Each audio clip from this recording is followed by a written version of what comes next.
3 small knocks cut through the thunder. When Marcus Sullivan yanked open the Iron Wolves clubhouse door, his heart stopped dead. A 7-year-old girl stood shivering in the rain, clutching a torn stuffed rabbit blood smeared across her tiny hands. Her whispered words hit like gunfire. "Please help my mama. The bad men took her. They said they'll kill us both." Every hardened biker in that room froze. What happens next will shatter everything these outlaws believed about family loyalty and redemption. Before we continue, drop your city in the comments so I know how far this story travels. And subscribe. Tomorrow's revelation will shake you. The child's eyes held a terror that Marcus Sullivan hadn't seen since Iraq. He stood frozen in the doorway, rain hammering against his leather jacket, staring down at the little girl who had appeared from nowhere on the worst night of the year. Behind him, 15 iron wolves sat in stunned silence, whiskey glasses suspended halfway to their lips. "Please," the girl whispered again. "The bad men hurt my mama. They took her away." Marcus dropped to one knee, his massive frame folding until he was at eye level with the child. Up close, he could see the purple bruise spreading across her left cheek.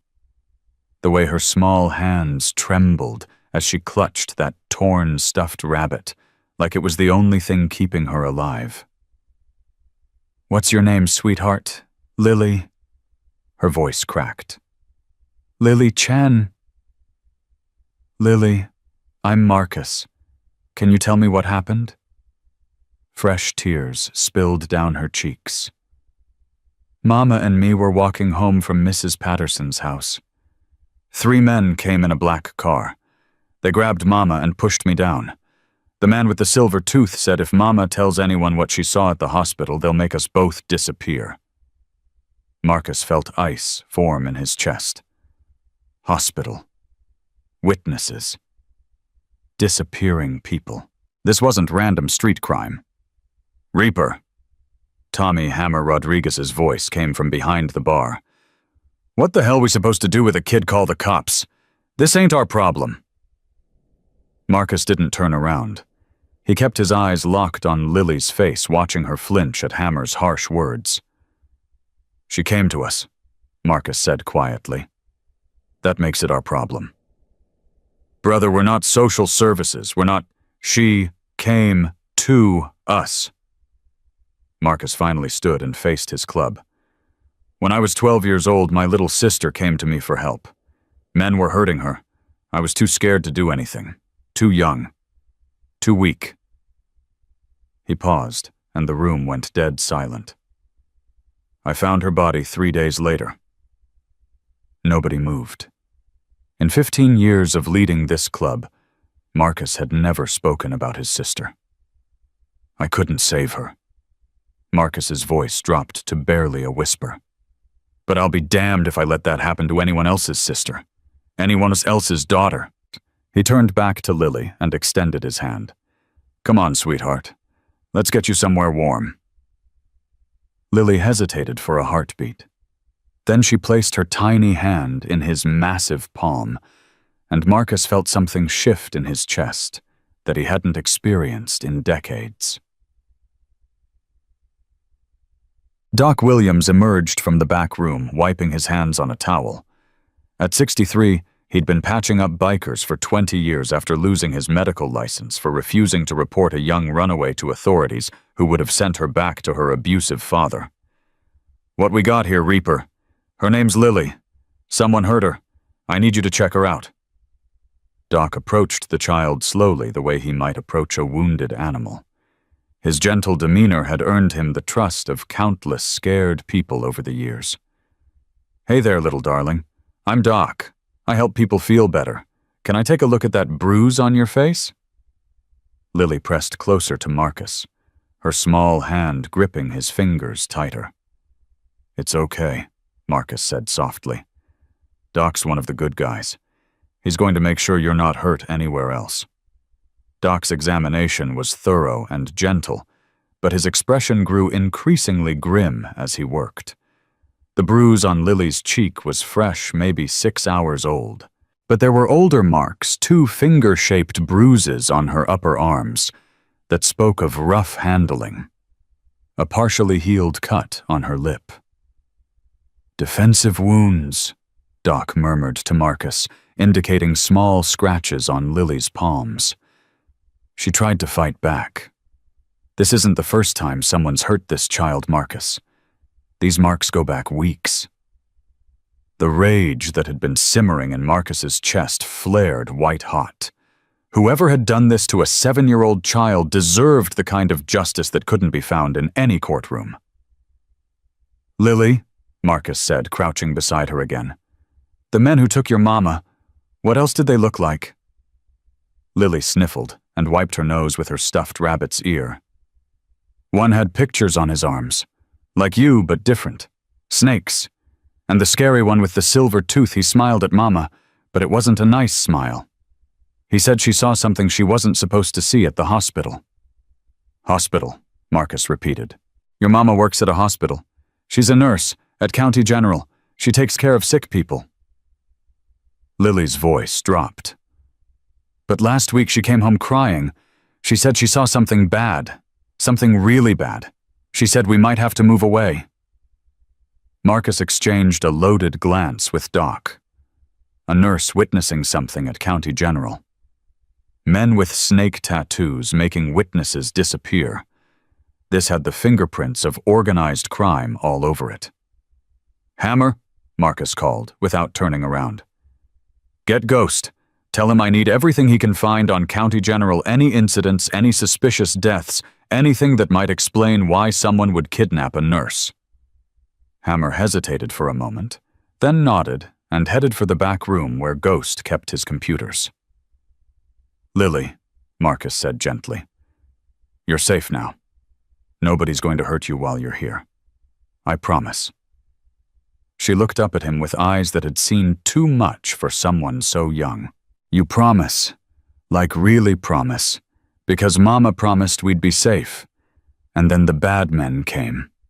Marcus Sullivan had made few promises in his violent life, and he'd kept even fewer. But looking into this child's frightened face, he felt the weight of his sister's memory pressing down on him. "I really promise," he said, and meant every word. Ghost materialized from the back room 20 minutes later, his pale skin illuminated by the glow of his laptop screen. At 34, Marcus Webb had earned his road name through his ability to move through digital systems without leaving a trace. "Reaper, you're gonna want to see this." Marcus had settled Lily on the couch with a blanket and a cup of hot chocolate. She was fighting sleep, her eyes drooping even as she clutched Mr. Whiskers to her chest. But she refused to let go of Marcus's hand. "Talk to me." Sarah Chen, 32 years old, registered nurse at County General Hospital. Single mother. Immigrated from Taiwan with her parents when she was 6. Spotless record. Not even a parking ticket. Ghost paused. "But here's where it gets interesting. 2 weeks ago there was an incident at County General. VIP patient brought in through the private entrance. Overdose. The patient died, and according to hospital records, his body was cremated within 48 hours. Who was the patient? That's the thing, the records are sealed, completely locked down, but I found a back door through the insurance claims. The patient was Tyler Mitchell." Marcus's blood went cold. "Senator Mitchell's son." "The same. 23 years old, history of substance abuse. Daddy's been covering for him for years. But this time Daddy couldn't cover it up completely. According to what I found, Tyler Mitchell died from an overdose of fentanyl black market stuff, not prescription. The hospital is claiming natural causes, but someone had to sign off on that death certificate." "Let me guess," Marcus said grimly. "Sarah Chen was working that night. She was the attending nurse. She saw everything." Ghost pulled up another screen. "And 3 days ago, someone started monitoring her phone calls. Someone with access to the kind of surveillance equipment that costs more than most people make in a year." Marcus looked down at Lily, who had finally lost her battle with exhaustion. Her small chest rose and fell evenly, her grip on his hand relaxing as sleep took her. "They're cleaning up loose ends," Marcus said quietly. "Anyone who can connect Senator Mitchell to his son's overdose death." "It gets worse, Reaper. I intercepted some encrypted communications from a group calling themselves the Syndicate. They're not street dealers. They're pharmaceutical executives, hospital administrators, corrupt politicians. They've been running a black market fentanyl operation through legitimate distribution channels. Tyler Mitchell's death threatens to expose the whole thing. And Sarah Chen is the key witness. The only witness as far as I can tell. Everyone else who was in that room has either been paid off or..." Ghost didn't finish the sentence. "How much time do we have?" Ghost pulled up another message on his screen. "I intercepted this 20 minutes ago. The nurse has until Sunday midnight to decide if she wants to be smart or join the others. The child is collateral." Marcus felt his jaw clench. Today was Friday night. They had less than 48 hours to find Sarah Chen before the Syndicate eliminated her and then came for Lily. "Wake up the club," Marcus ordered. "All of them. We're going to war." By midnight, the clubhouse was a hive of controlled chaos. 23 iron wolves had assembled their leather jackets and hardened faces, filling the main room with an energy that crackled like electricity before a storm. Marcus stood at the center, a detailed map of Reno spread across the pool table. Red markers indicated known drug operations. Blue markers showed police stations and federal buildings. And one green marker highlighted County General Hospital. "Listen up," Marcus's voice cut through the murmur of conversation. 6 hours ago, a little girl showed up at our door. Her mother's been kidnapped by people who make our worst enemies look like choir boys. These aren't street punks. These are organized professionals with police connections, unlimited resources, and absolutely no hesitation about killing a child to protect their secrets. "So what's the play?" Hammer asked. "We hit them head on." "We can't, not yet. We don't know where they're holding Sarah Chen, and if we move too fast, they might kill her before we can get close." Marcus pointed to the map. "Ghost has been monitoring their communications. We know they've got eyes on at least 3 locations: the hospital, Sarah's apartment, and a warehouse on the east side. But we don't know which one is their main base." "So we gather intel first," said Elena Vega from the doorway. Every head turned. Elena ran the women's shelter on 4th Street, and she had a history with Marcus that everyone knew about, but nobody discussed. They'd been together for 2 years before she walked away, unable to watch him destroy himself with violence. "Elena." Marcus's voice carried a weight of complicated emotions. "What are you doing here?"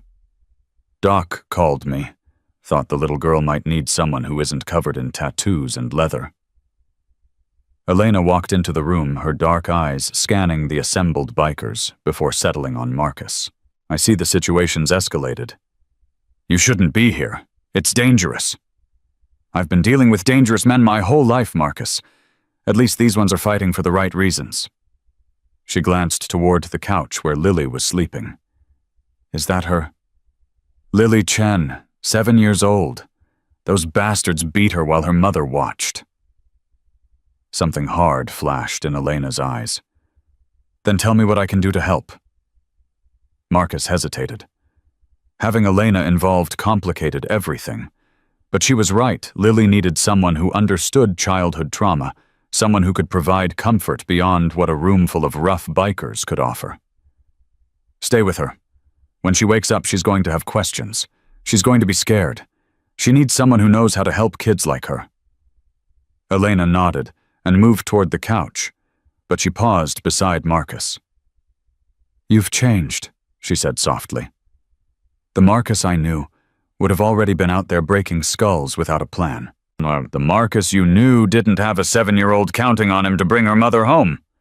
Their eyes held for a moment, and something unspoken passed between them. Then Elena continued to the couch, settling into a chair beside the sleeping child. The next 2 hours were a masterclass in coordinated reconnaissance. Ghost monitored digital communications while teams of bikers spread through the city gathering information through sources that law enforcement couldn't access. At 2 a.m., Hammer burst through the front door, his face flushed with urgency. "Reaper, we found something. Tommy's Automotive on the east side, it's a front. Syndicate soldiers coming and going all night. And one of my street contacts says he saw them bringing a woman in through the back about 6 hours ago. Asian woman, early 30s, matched Sarah Chen's description." Marcus felt his pulse quicken. "How many soldiers?" "At least 10 visible, probably more inside. And they've got some kind of communication set up, multiple antennas on the roof." "That's their command center," Ghost added, looking up from his laptop. "I've been tracking their signal traffic. Most of it's originating from that location." Marcus studied the map, his military training kicking in. The automotive shop was in an industrial area surrounded by warehouses and abandoned buildings, limited civilian presence, multiple approach vectors, but also limited escape routes if things went wrong. "We can't hit them tonight," Marcus decided. "Not with Sarah inside. If we spook them, they might kill her before we can get her out." "So what do we do?" "We need more information. Floor plans, guard rotations, exact location where they're holding Sarah." Marcus turned to face his club. "Ghost, keep monitoring their communications. I want to know every word they say. Hammer put teams on surveillance 3-hour rotations. Eyes on that building around the clock. And somebody wake up Snake. I need him to reach out to his contacts in the Desert Kings. We're going to need more firepower than we've got." "You're calling in the other clubs?" Hammer looked surprised. "Reaper, we've never done that before.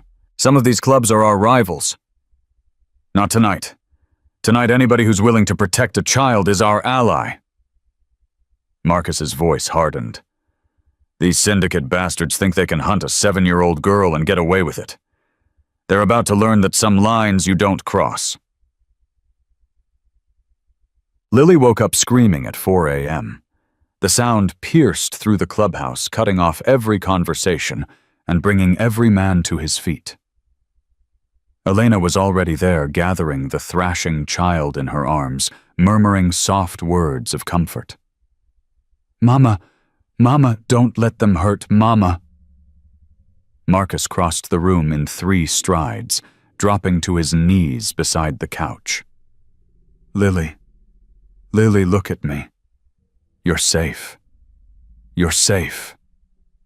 The girl's wild eyes found his face, and slowly the terror began to recede.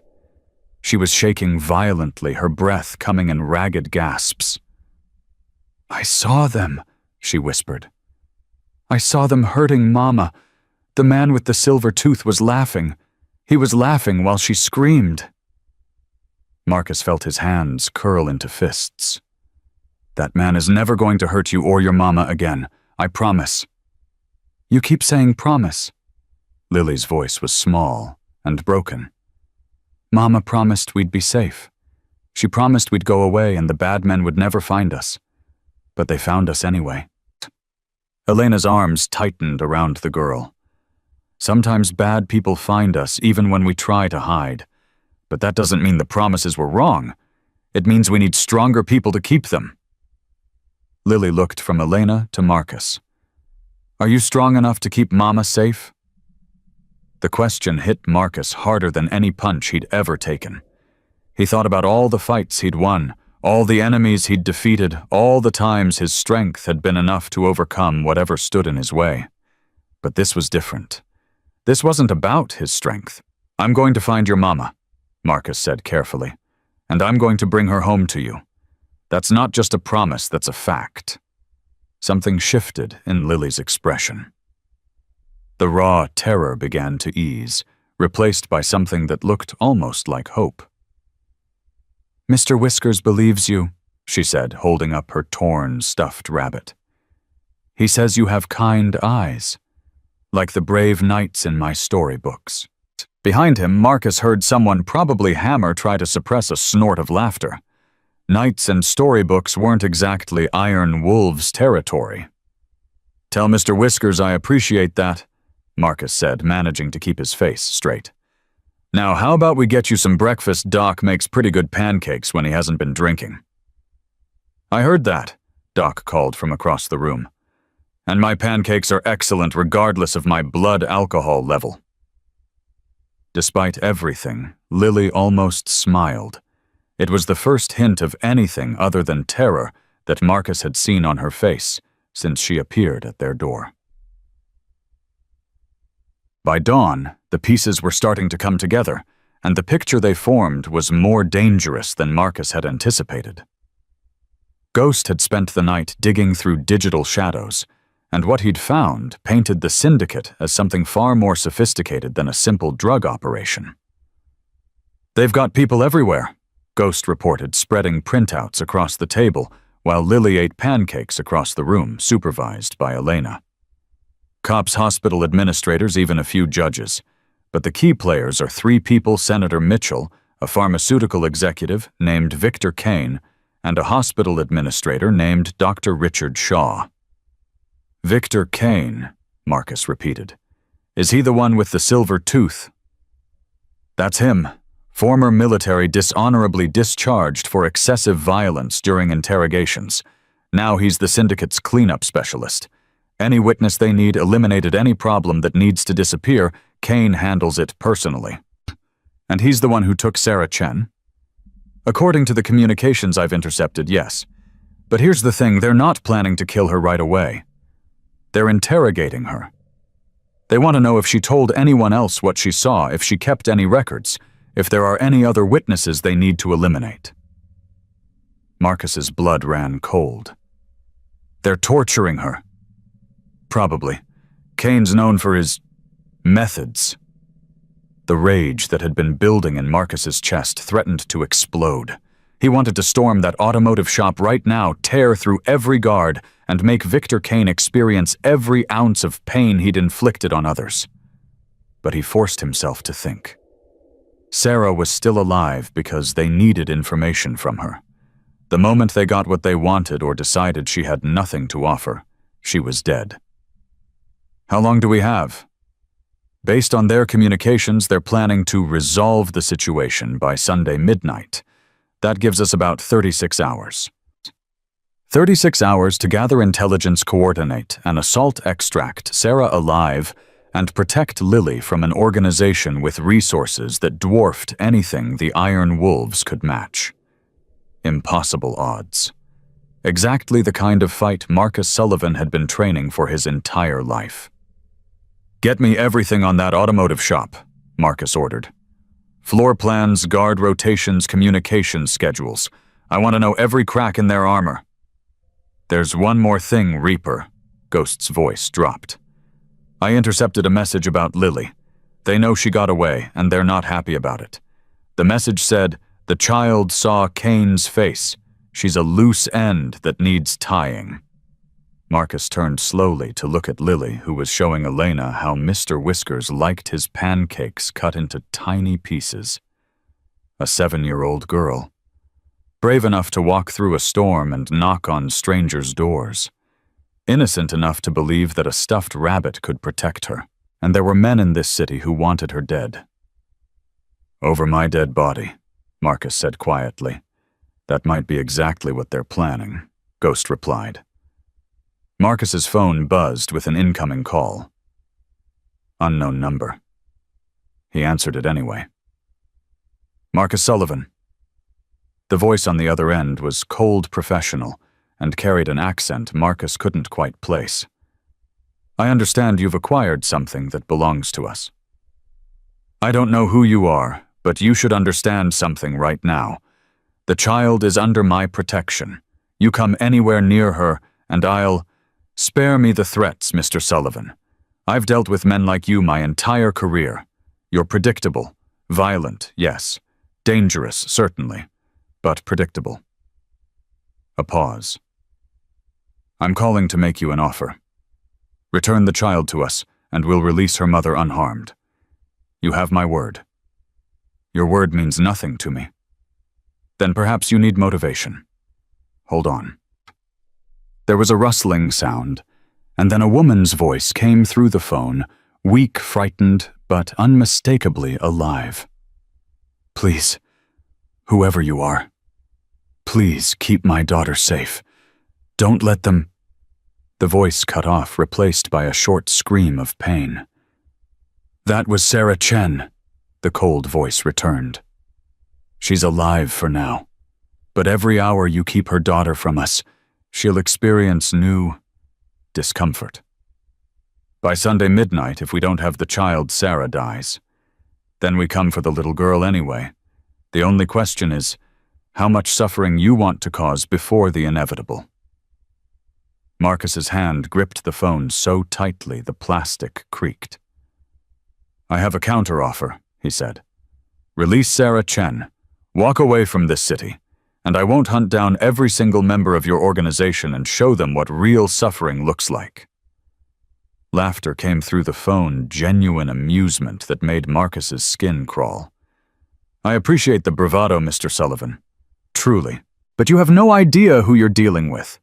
We own this city. The police, the politicians, the judges, they all answer to us. You're a motorcycle club with perhaps 30 men. We have hundreds. You're fighting a war you've already lost." "We'll see about that." "Indeed we will. Sunday midnight, Mr. Sullivan. That's your deadline. After that—" The line went dead. Marcus lowered the phone and found 23 pairs of eyes watching him. "That was them. That was Victor Kane. He wants us to hand over Lily in exchange for her mother." And Marcus looked across the room to where Lily was now helping Elena clean up the breakfast dishes. The little girl moved carefully, deliberately, as if she understood that the world was fragile and required gentle handling. "We're not handing over a 7-year-old child to murderers," Marcus said flatly. "Which means we have 36 hours to find Sarah Chen, extract her from a fortified position guarded by professional killers, and dismantle an organization that controls half this city." Hammer let out a low whistle. "That's impossible, Reaper." "Probably." Marcus reached for his phone again. "Which is why we're not doing it alone." He dialed a number from memory, a number he hadn't called in 3 years. A number that belonged to a man who owed him his nephew's life. "Tommy Steele," came the gruff voice on the other end. "This better be important, Reaper. It's 6 in the morning." "It is. How fast can the Iron Wolves get to Reno? I've got a situation that's bigger than my club can handle alone." A pause. Then, "What kind of situation? The kind where professional killers are hunting a 7-year-old girl, and we've got 36 hours to stop them." Another pause, longer this time. Marcus could almost hear the wheels turning. "I'll have 20 men there by tonight," Steele said finally. "And I'm calling the Desert Kings. They owe me a favor. That'll make them even with you. Some debts are worth calling in." Steele's voice hardened. "Anyone who hunts children crosses a line that every club recognizes. This isn't just your war anymore, Reaper. This is all of ours." The line went dead, and Marcus felt something he hadn't experienced in a long time. Hope. Lily appeared at his elbow, Mr. Whiskers clutched to her chest. "Marcus, was that the bad men on the phone?" He looked down at her small, earnest face and made a decision. She deserved the truth. "Yes, sweetheart. It was." "What did they say?" "They said they want to trade you for your mama. They said if I don't give you to them, they'll hurt her." Lily's lower lip trembled, but she didn't cry. Instead, she squared her small shoulders and looked up at him with determination that seemed impossible for someone so young. "Then you should give me to them," she said quietly, "so Mama doesn't get hurt anymore." Marcus felt his heart crack. This child, this brave, terrified 7-year-old child, was willing to sacrifice herself to save her mother. He knelt down so he was at her eye level. "Lily, listen to me very carefully. I'm not going to trade you to bad men. Not ever. Not for any reason. Do you understand? But Mama, I'm going to save your mama too, both of you. That's what I promised, and I always keep my promises." "How?" Marcus glanced around the room at his brothers, at the men who had followed him through years of violence and danger. Then he looked back at Lily. "Because I'm not alone. I've got friends. Lots of friends, and we're all going to work together to bring your mama home and make sure the bad men can never hurt either of you again." Lily studied his face with the intensity only children possess. "Do you have enough friends?" she asked.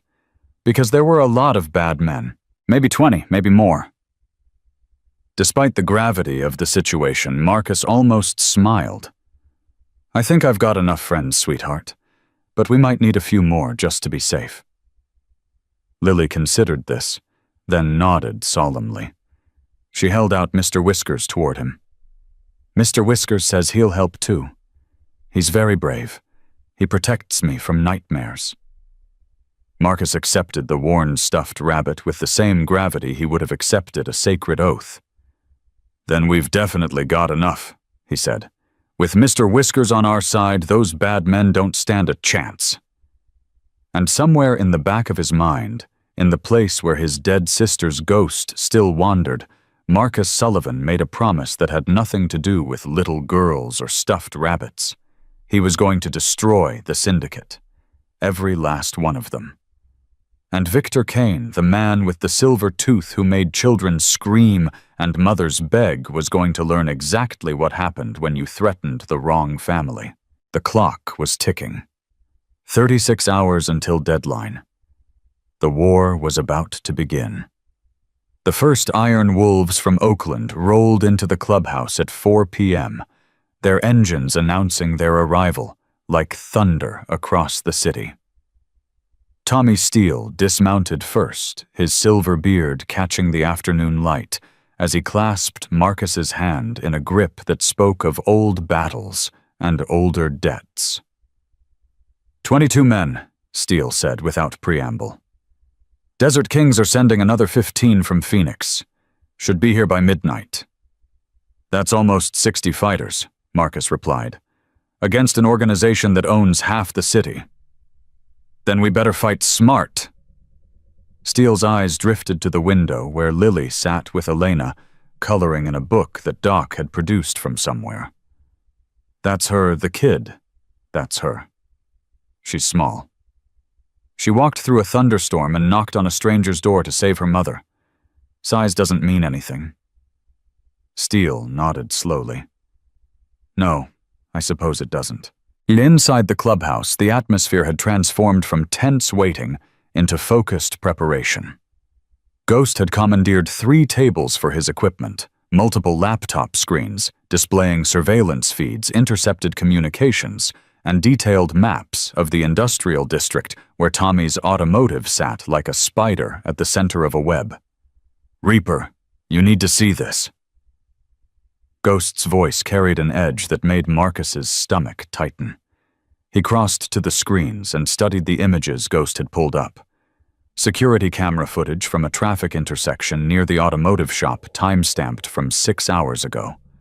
A black SUV pulling into the back entrance. And there, visible for just a moment through the vehicle's rear window, a woman's face, Sarah Chen. Alive. Terrified. But alive. Can you enhance it? Already did. Ghost pulled up another image. Sarah's face filled the screen, and Marcus could see the bruises forming on her cheekbones, the dried blood at the corner of her mouth. But her eyes were still fierce, still fighting. She hasn't broken, Marcus said quietly. No, but look at this. Ghost switched to another feed. This is from an hour ago. Delivery truck arriving at the shop. Watch the men unloading it.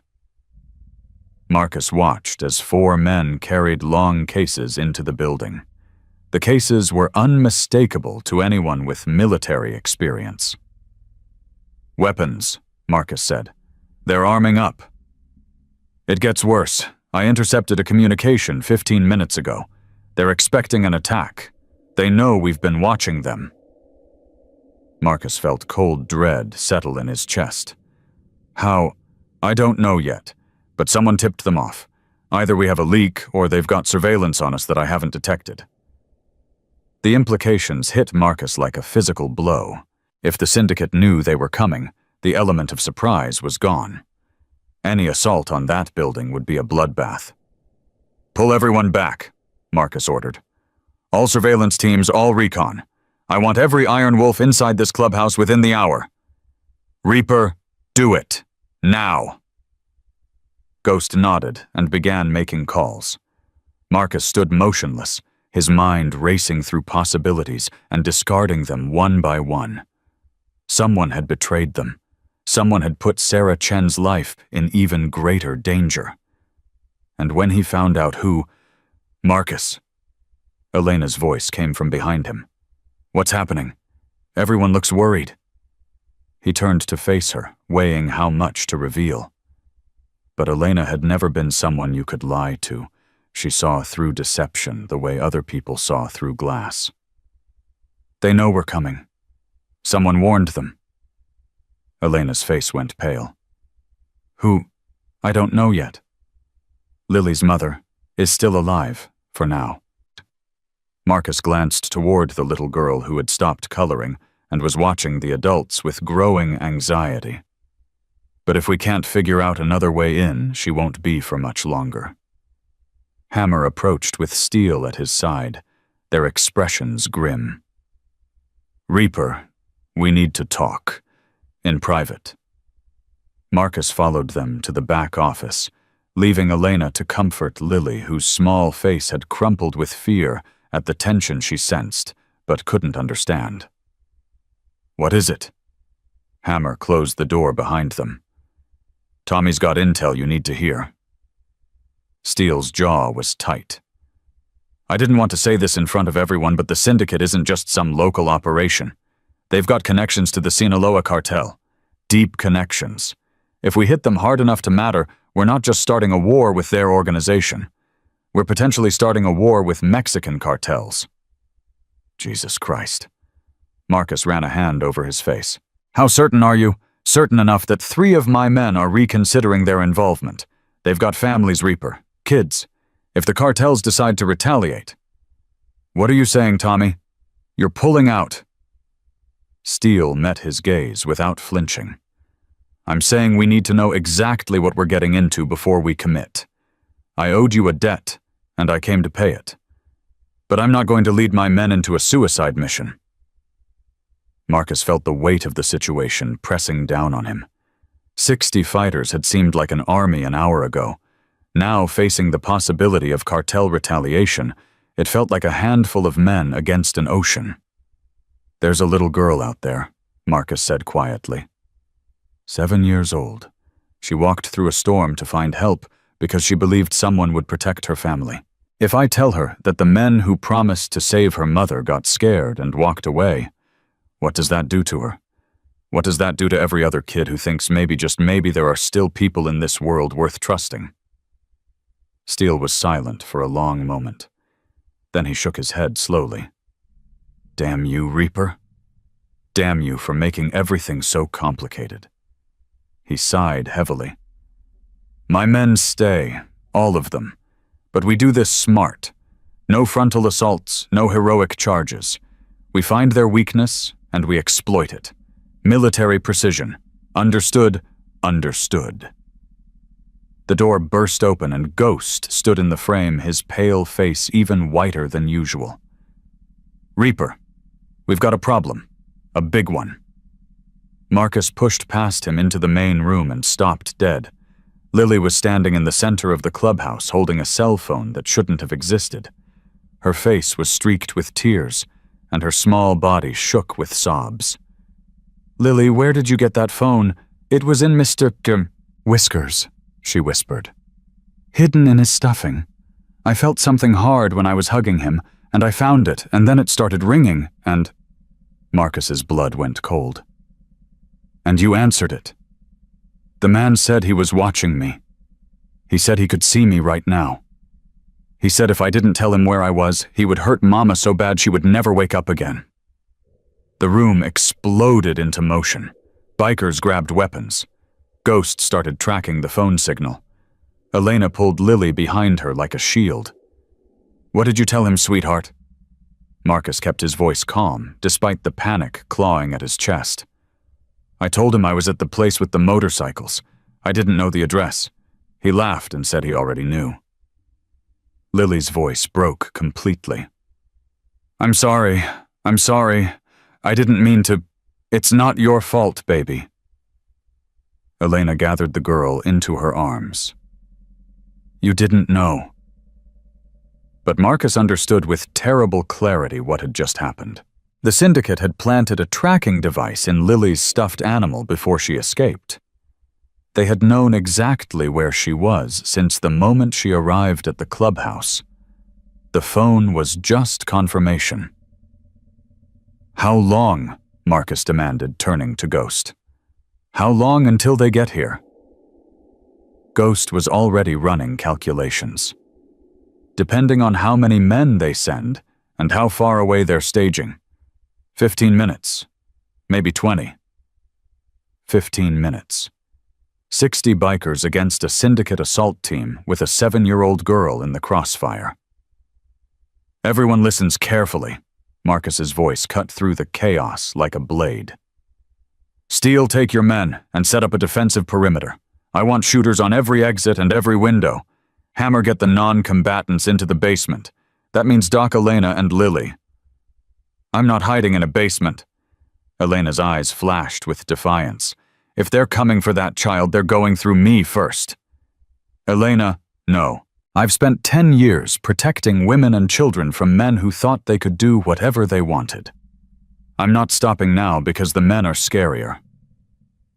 Marcus wanted to argue, but he recognized the look in her eyes. It was the same look his sister had worn the night she died, the look of someone who had decided that some things were worth dying for. "Fine. But you stay with Lily no matter what. If this goes bad, there's a tunnel in the basement that leads to the alley behind the hardware store. You take her, and you run. Don't look back. And leave you. If it comes to that, yes." Their eyes met, and Marcus saw Elena's fear warring with her determination. But she nodded. "Come on, baby." Elena lifted Lily into her arms. "We're going to play a game. It's called hide and seek, and we're going to be really, really good at hiding." "Is the bad man coming?" Lily's voice was tiny. "Some bad men are coming," Elena admitted. "But so are a lot of good men. And the good men are going to win, I promise." As Elena carried Lily toward the basement stairs, the little girl looked back over her shoulder at Marcus. Her eyes were red from crying, but in them he saw something that squeezed his heart. Trust. Despite everything, she still trusted him. God help him if he failed her. The first shots came 12 minutes later. Glass shattered at the front of the clubhouse as automatic weapons tore through the windows. Marcus dove behind the bar as bullets chewed through the wood paneling, sending splinters flying like shrapnel. "Contact front," someone shouted. "At least 10 shooters." Marcus risked a glance over the bar and immediately ducked back as another burst of gunfire raked his position. Through the chaos, he caught glimpses of black-clad figures advancing across the parking lot, moving with the coordinated precision of trained soldiers. "Return fire!" Steele's voice boomed through the chaos. "Don't let them reach the building," and the Iron Wolves and their allies opened up with everything they had. The night became a strobe light of muzzle flashes and tracer rounds. Men screamed, glass shattered, wood splintered. Marcus moved low along the bar until he reached a better position. 3 of the attackers had taken cover behind vehicles in the lot. He waited for a lull in their fire, then rose and squeezed off 3 shots in rapid succession. One of the figures dropped. The others scattered. Hammer status. South side's holding. They tried to flank us, but we pushed them back. Ghost. Still alive. But Reaper, their communications. They're calling for reinforcements. ETA 10 minutes. 10 minutes. They were barely holding on against the first wave, and more were coming. Marcus made a decision that went against every instinct he had as a leader. He grabbed Hammer by the shoulder and pulled him close. "I'm going to the basement. Hold this position." "Where the hell are you going?" "To get Lily out. If reinforcements arrive, we're not going to be able to protect her anymore. I'm taking her through the tunnel." "And Sarah Chen. You just going to abandon her?" The words hit Marcus like a punch to the gut. He thought about Sarah's voice on that phone call, weak but defiant. He thought about his promise to Lily. He thought about his sister, whose body he'd found too late because he'd been too scared to act. "I'm not abandoning anyone," Marcus said. "I'm making sure the kid survives long enough for me to finish this. Now hold this position. That's an order." He didn't wait for Hammer's response. He ran for the basement stairs, ducking as another volley of gunfire ripped through the clubhouse. Behind him, the sounds of battle raged, men shouting weapons, firing the terrible percussion of violence that he knew all too well. The basement was dark, except for a single emergency light. Elena crouched in the corner, with Lily pressed against her chest. Both of them looked up as Marcus appeared on the stairs. "Is it over?" Lily whispered. "Not yet, sweetheart. We're going to use that tunnel now, the one I told Elena about." "What about the other men, your friends?" Marcus crossed to them and knelt down. Above them, the floor shook with the impact of something heavy, an explosion maybe, or a vehicle crashing through the front entrance. "My friends are going to keep fighting, but my job right now is to make sure you're safe. That's the most important job of all." "But you promised to save Mama too." "And I will. But first I have to keep my promise to keep you safe. Then I'll go back for her." "Okay." Lily's lip trembled, but she nodded. Marcus led them to the back corner of the basement, where a heavy shelf concealed a door that hadn't been opened in years. The tunnel beyond was narrow and dark, smelling of earth and age. Elena went first with Lily on her hip, and Marcus followed, pulling the door shut behind them. For 50 yards, they moved in darkness. Then the tunnel opened into another basement, the storage area of the hardware store that had been an Iron Wolves safe house for decades. "There's a car in the alley," Marcus said, as they emerged into the cluttered space. "Keys are in the visor. Elena, take Lily and drive north. Don't stop until you reach Carson City. There's a motel called the Silver Sage. Tell the owner that Reaper sent you. He'll keep you safe." "You're not coming with us." "I can't." Marcus looked back toward the sounds of battle, now muffled by distance, but still audible. "My brothers are fighting for their lives because of a promise I made. I'm not leaving them." "Marcus," Elena's voice cracked. "If you go back there, you might not—" "I know." He stepped forward and cupped her face in his hands. "But if I don't go back, who am I? What kind of man runs away while other people die for him? The kind who lives to fight another day." "Maybe." He kissed her forehead gently. "But that's not who I want to be. Not anymore." Lily reached out and grabbed his jacket with her small hand. "You're coming back, right? After you save the other men and save Mama, you're coming back to find me." Marcus looked into those dark eyes and saw his sister looking back at him. Saw every child he'd failed to protect. Saw every promise he'd ever broken. "I'm coming back," he said. "That's a promise." Then he turned and ran back toward the gunfire.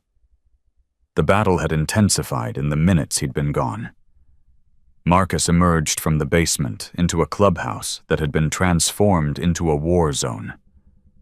Bodies lay everywhere, some in black tactical gear, some in leather cuts. Blood painted the floors and walls. "Reaper?" Hammer's voice came from somewhere to his left. "Where the hell have you been? Lily's safe. What's our status?" "Bad. We've pushed back 2 waves, but we've lost 7 men. Steele took a round in the shoulder. He's still fighting, but he's losing blood. And the reinforcements Ghost warned about." Hammer's face was grim. "They're here. At least 30 more. We're surrounded.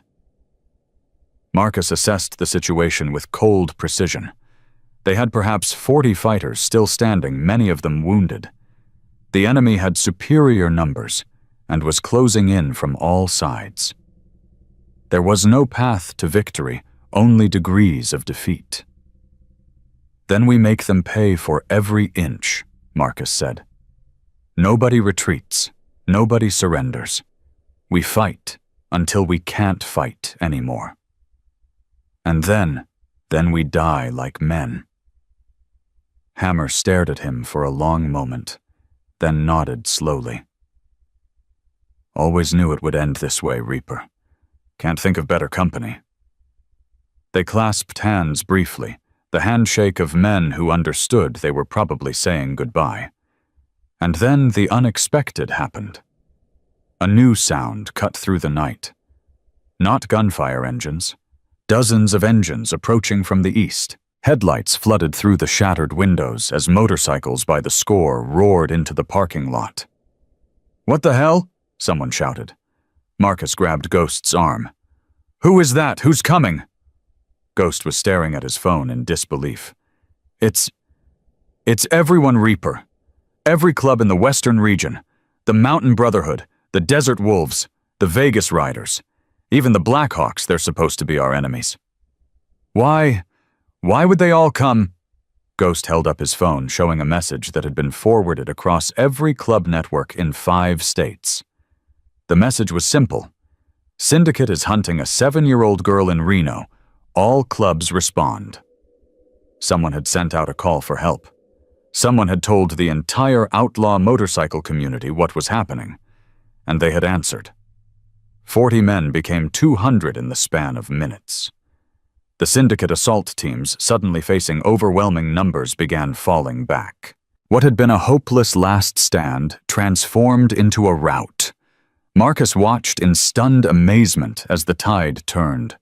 Men he'd never met, some from clubs he'd fought against, poured into the battle with weapons blazing and war cries on their lips. They weren't fighting for territory or money or pride. They were fighting for something simpler. A child. When the last of the syndicate soldiers had fled or surrendered, Marcus found himself standing in the ruins of his clubhouse, surrounded by men who had come from hundreds of miles away to help a little girl they'd never met. A grizzled man with a Mountain Brotherhood patch approached and extended his hand.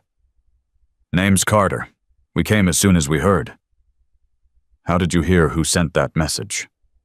Carter shrugged. "Don't know. Just showed up on every club's network about 2 hours ago. Message said there was a kid in trouble, and the syndicate was involved. That's all we needed to know." Marcus looked around at the assembled bikers. Perhaps 200 men from a dozen different clubs, their differences forgotten in the face of a common cause. "The syndicate still has the girl's mother," Marcus said. "They're holding her at a location on the east side. We have until midnight tomorrow to get her out." Carter nodded slowly. "Then we've got work to do." For the first time since Lily had knocked on his door, Marcus allowed himself to believe they might actually win this war. But somewhere in the city, in a fortified warehouse surrounded by armed guards, Sarah Chen was running out of time. And Victor Kane, the man with the silver tooth, was sharpening his knives. The clock on the wall read 2:47 a.m. when Marcus finished briefing the assembled club presidents. 200 men waited in and around the damaged clubhouse, their motorcycles forming a steel wall that stretched down 3 blocks. The air was thick with cigarette smoke, nervous energy, and the kind of grim determination that preceded every major battle. "Tommy's Automotive is their command center," Marcus said, pointing to the satellite images Ghost had pulled up. "That's where they're holding Sarah Chen. We've confirmed visual contact 6 hours ago. She was alive then." "And now?" Carter from the Mountain Brotherhood asked. "Now we don't know. But we're going to find out." Steele, his shoulder wrapped in bloody bandages, but his eyes sharp, leaned forward. "What kind of defenses are we looking at? Ghost intercepted their communications after the attack on the clubhouse. They've pulled back to Tommy's and fortified. Best estimate is 40 to 50 armed men, professional military training, and they know we're coming. Suicide mission, someone muttered from the back. No. Marcus's voice was hard as iron. It's a calculated assault. We hit them in 3 waves. First wave draws their fire and identifies defensive positions. Second wave breaches the perimeter. Third wave extracts the hostage. He paused. I'm leading the third wave personally. You're putting yourself in the kill zone, Steele observed. That woman's daughter is waiting for me to bring her mother home. I made a promise. I don't break promises. The room fell silent. Every man there understood what Marcus was really saying. He was willing to die for this. Not for territory, not for pride, not for money. For a 7-year-old girl he'd known for less than 2 days. When do we move? Carter asked. 4 a.m. We hit them before dawn when they're tired and their attention is weakest. Marcus looked around the room. I'm not going to lie to you. Some of us aren't coming back from this. Anyone who wants to walk away, I understand. No judgment. No hard feelings. Nobody moved. Then let's go get that woman home to her daughter. The convoy of motorcycles moved through the empty streets like a river of chrome and leather. 200 engines created a thunder that woke people from sleep and brought them to their windows to stare in disbelief. Nothing like this had happened in Reno in living memory, every major club in the western region riding together, their differences forgotten. Marcus rode at the front, his mind focused on what lay ahead. Somewhere behind him, Elena was driving toward Carson City with Lily. He'd called them an hour ago just to hear the little girl's voice. Are you going to save Mama now? Lily had asked. Yes, sweetheart, right now. Mr. Whiskers says to be careful. He says you have to come back because you promised. Tell Mr. Whiskers I never break my promises. The memory of that conversation sustained him as the industrial district came into view. Ghost's voice crackled through the radio in his ear. Reaper, I've got movement on their perimeter. They've spotted us. Looks like they're calling for backup. From where we've got every club in 5 states. Not from clubs, from the syndicate's other operations. Marcus, they've got people coming from the hospital, from the police department, from everywhere. If we don't hit them fast, we're going to be fighting on 2 fronts. Marcus accelerated. All teams move to assault positions. First wave, you're up in 60 seconds. The attack on Tommy's automotive began with a roar of engines and a hail of gunfire. The first wave of 30 bikers swept across the parking lot, drawing fire from defenders who had positioned themselves behind reinforced barriers. Muzzle flashes lit up the pre-dawn darkness like deadly fireflies. Marcus watched from his position 2 blocks away, his hands gripping his handlebars so tightly his knuckles went white. Men were falling. His men. Men who had come to help a stranger's child. First wave taking heavy casualties, someone reported over the radio. They've got elevated positions on the roof. We can't get close. Second wave, prepare for breach, Marcus ordered. Target the building's east side. First wave, provide covering fire. The coordination was imperfect. These clubs had never trained together, never fought together, but they compensated with raw aggression and overwhelming numbers. The second wave crashed against the building's perimeter like an ocean against rocks, and this time they broke through. We're in East Entrance is compromised. Push forward. Find the hostage. Marcus kicked his bike into motion. The third wave followed him, a dozen of his most trusted men, including Hammer, and a bandaged but determined Steele. They weaved through the chaos of the parking lot, past burning vehicles and fallen bodies toward the breach in the building's defenses. Inside was a maze of automotive equipment and hastily constructed barricades. The sound of gunfire echoed off metal walls. Men shouted in English and Spanish. Someone was screaming in pain. Ghost, I need directions to where they're holding Sarah. Second floor, northwest corner. But Marcus, the stairwell is heavily defended. 3, maybe 4 shooters at the top. Marcus grabbed Hammer's arm. Take half the team and clear that stairwell. I'll find another way up. What other way? Marcus pointed to a service elevator at the back of the building. It was a gamble the elevator could be booby-trapped, or there could be shooters waiting at the top, but speed was everything now. Reaper, that's crazy, Steele said. You don't know what's up there. I know Sarah Chen is running out of time. Every second we waste is another second they could decide to kill her. Marcus moved toward the elevator. Cover the ground floor. If anyone comes down those stairs who isn't one of ours, put them down. He stepped into the elevator and pressed the button for the second floor. The machinery groaned and lurched, beginning its slow ascent. Marcus drew his pistol and pressed himself against the wall, waiting for the doors to open onto whatever hell awaited him. The elevator stopped. The doors slid open. Victor Kane stood 3 feet away, a pistol pressed against Sarah Chen's temple. Hello, Mr. Sullivan. Kane's silver tooth gleamed as he smiled. I was wondering when you'd arrive. Marcus froze his weapon aimed at Kane's chest, but useless as long as Sarah was in the way. She looked worse than in the surveillance footage. Her face was swollen, her eyes barely open, and blood soaked through her torn clothing, but she was breathing, still alive. Let her go, Kane. It's over. Your operation is finished. Is it? Kane laughed, a cold, mirthless sound. Look around you, Mr. Sullivan. Look at the bodies, the destruction, the chaos. And for what? A woman who saw something she shouldn't have, a child who should have minded her own business. That child is braver than you'll ever understand. Perhaps. But bravery doesn't stop bullets. Kane pressed the pistol harder against Sarah's temple. She whimpered, but didn't cry out. Here's what's going to happen. You're going to put down your weapon. You're going to call off your attack. And then you and I are going to walk out of here together with Mrs. Chen as insurance. And if I refuse, then I kill her right now, and your promise to that little girl means nothing. Kane's smile widened. You do have a promise to keep, don't you? I heard your conversation with the child. I never break my promises. How touching. Marcus's mind raced through options.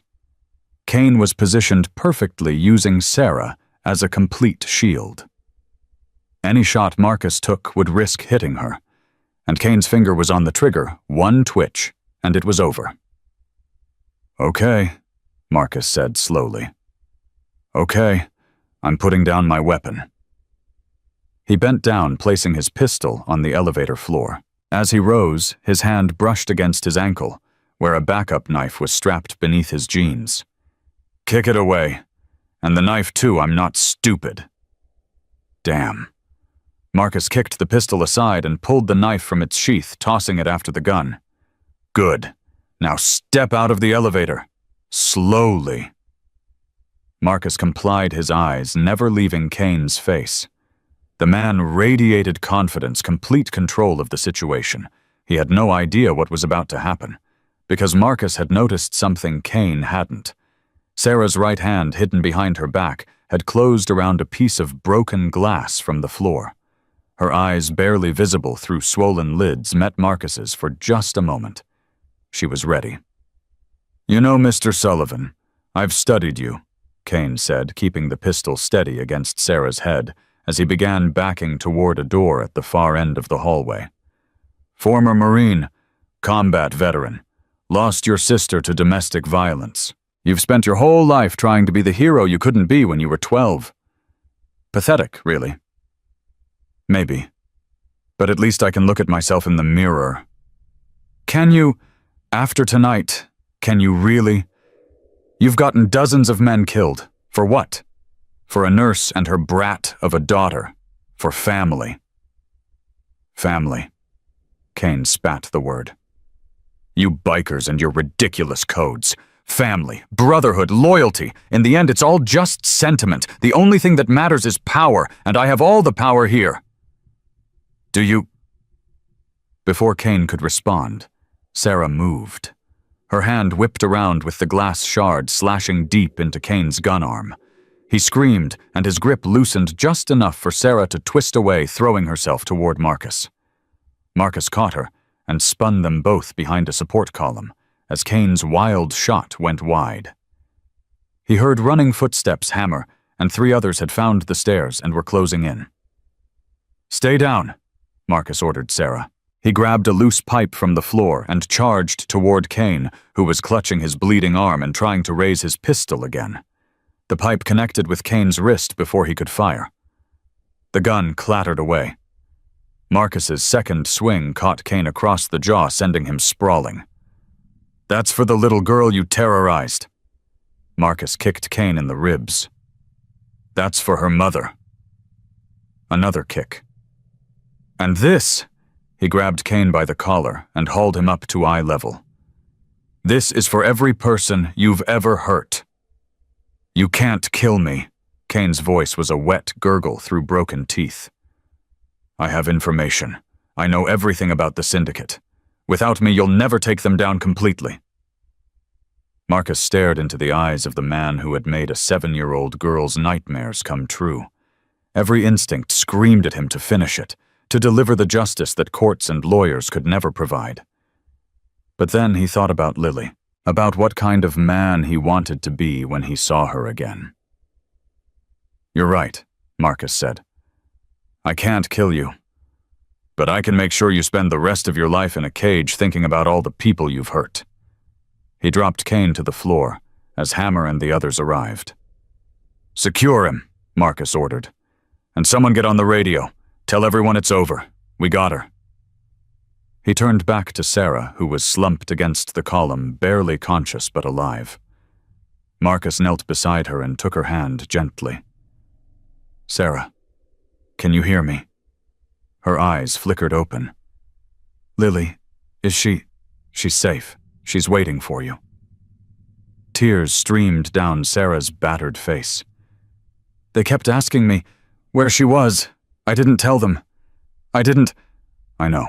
I know you didn't. You protected her." Marcus's voice cracked. "And now, I'm going to take you home to her. I promised." "She's really safe. She's really safe. And she's so brave, Sarah. So incredibly brave. She walked through a storm to find help. She told us everything we needed to know to find you. She never gave up." A broken sob escaped Sarah's chest. "She takes after her father. He was a Marine. Like you. He died. In Afghanistan, protecting his squad." Marcus felt something shift in his understanding. The connection between this family and his own world ran deeper than he'd realized. "She takes after both of you," he said softly. "Come on, let's get you to a hospital." The sun was rising over Reno as the last of the gunfire faded. The parking lot of Tommy's Automotive looked like a battlefield, burned vehicles, broken glass, bullet holes in every surface. But it was a battlefield they had won. Ghost approached Marcus as paramedics loaded Sarah into an ambulance. "Reaper, you need to see this. Kane wasn't lying about having information. We found a safe in his office. Documents, records, names of every corrupt cop and politician in the syndicate's pocket. This is enough to take down their entire operation."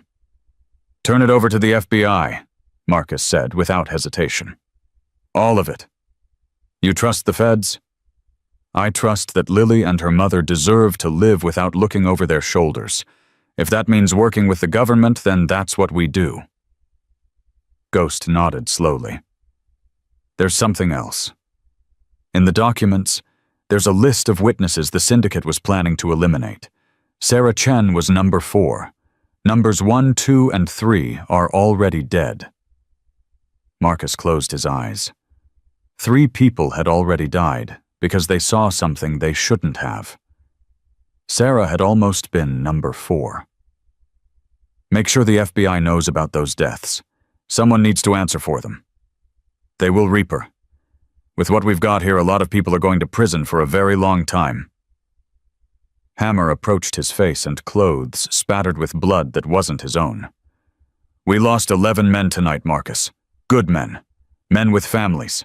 As the weight of those words hit Marcus like a physical blow. 11 men dead. 11 families that would never be whole again. Their sacrifice meant something, Marcus said quietly. Because of them, a little girl gets her mother back.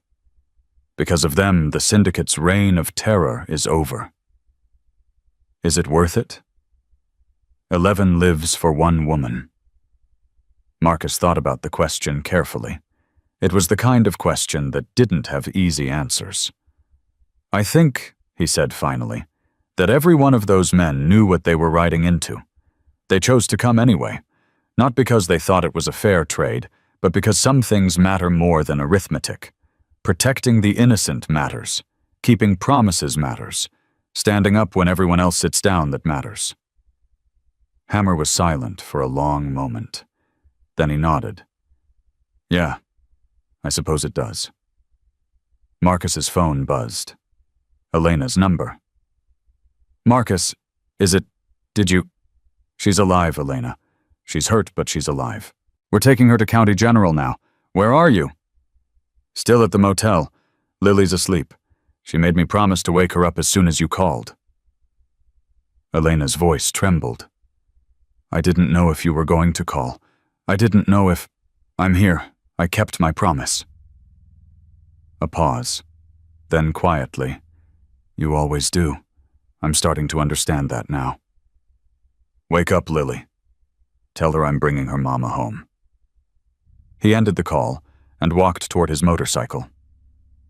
The sun was climbing higher, painting the sky in shades of gold and orange. It was going to be a beautiful day. Steele intercepted him before he could mount up. Where are you going? Hospital first, then to pick up a little girl who's been waiting too long already. What about everything else? The feds, the paperwork, the aftermath. Marcus swung onto his bike and kicked the engine to life. That's what I have brothers for. Right now, there's only one thing that matters. He roared out of the parking lot, leaving the chaos behind. Behind him, the evidence of battle remained, the bodies, the wreckage, the blood-stained concrete. But ahead of him, somewhere on a highway between here and Carson City, a 7-year-old girl was about to wake up to the best news of her life. Her mama was coming home. And the man who had promised to make it happen had kept his word. The hospital corridor stretched before Marcus like a tunnel between worlds. Behind him lay 48 hours of violence, death, and desperate choices. Ahead, a woman lay in a bed waiting to learn if her daughter was truly safe.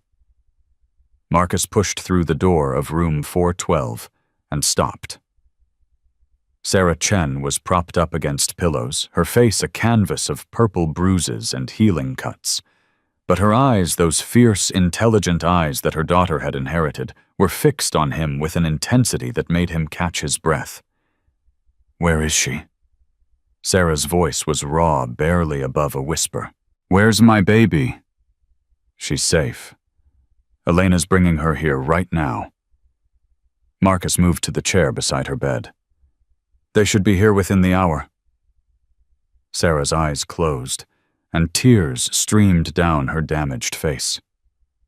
I prayed.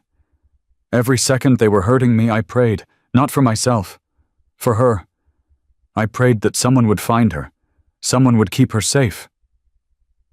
She found us, Marcus said quietly. She walked through a thunderstorm and knocked on our door. Bravest thing I've ever seen. She shouldn't have had to be brave. She's 7 years old. She should be worried about homework and cartoons, not running from murderers. Sarah's hands twisted the hospital blanket. This is my fault. All of it. No. This is the syndicate's fault. You witnessed a crime and they tried to silence you. You didn't do anything wrong. I could have looked away. When Tyler Mitchell died, I could have signed the paperwork they wanted and pretended I didn't see anything. But I couldn't. Sarah's voice hardened. I became a nurse to save lives, not to help cover up murder. That's exactly why your daughter is proud of you. Sarah looked at him sharply. She told me her mama was the bravest person she knew. She said you promised to keep her safe, and even when the bad men came, she knew you were fighting for her. Marcus leaned forward. Whatever guilt you're carrying, let it go. You did what was right. And because of that, a lot of corrupt people are about to face justice. The FBI was here earlier. They told me about the evidence you found. The documents, the records. Sarah paused. They said Senator Mitchell is being arrested today. So is the hospital administrator, and the police captain who was on the syndicate's payroll. It's happening. All of it. Sarah was quiet for a moment. Then she asked the question that had clearly been weighing on her since Marcus entered the room. The man who led the attack on that building. The one who saved me. That was you. It was a lot of people. I just happened to be the one in the elevator. Don't do that. Sarah's eyes locked onto his. Don't minimize what you did. I heard them talking about you. They called you Reaper. They said you were some kind of outlaw biker, a criminal. Marcus didn't look away. I've done things I'm not proud of. I've hurt people. I've broken laws. I'm not a saint, Sarah. Neither am I. But you risked your life to save mine. You and your friends, 11 of them died. For a stranger. Her voice cracked. Why? The question hung in the air between them. Marcus thought about all the easy answers he could give. Codes of honor, brotherhood, the outlaw mystique. But Sarah deserved the truth. When I was 12 years old, my little sister came to me for help. Men were hurting her. I was too scared to do anything. His voice dropped. I found her body 3 days later. Sarah's hand reached out and touched his arm. I'm so sorry. I've spent my whole life carrying that failure. Every time I see a kid in danger, I see her. I see what I couldn't do, what I was too weak to do. Marcus met Sarah's eyes. When Lily knocked on our door, I saw her again. And I knew down in my bones that this time I wasn't going to fail. You didn't fail. You saved us both. 11 men died for that. And they chose to be there, just like you chose. Sarah squeezed his arm. Lily told me something when she called from the motel. She said you promised to bring me home. She said you never break your promises. A pause. Is that true? Marcus thought about all the broken promises that littered his past, the relationships destroyed, the opportunities wasted, the people disappointed. I used to break them all the time, he admitted. But something changed when your daughter looked at me with those big eyes and asked if I was going to save her mama. I realized that some promises are too important to break. Before Sarah could respond, the door burst open. Lily stood in the doorway, her face a mixture of terror and desperate hope. Behind her, Elena had tears streaming down her cheeks. Mama. Lily's voice was tiny. Mama, is that really you?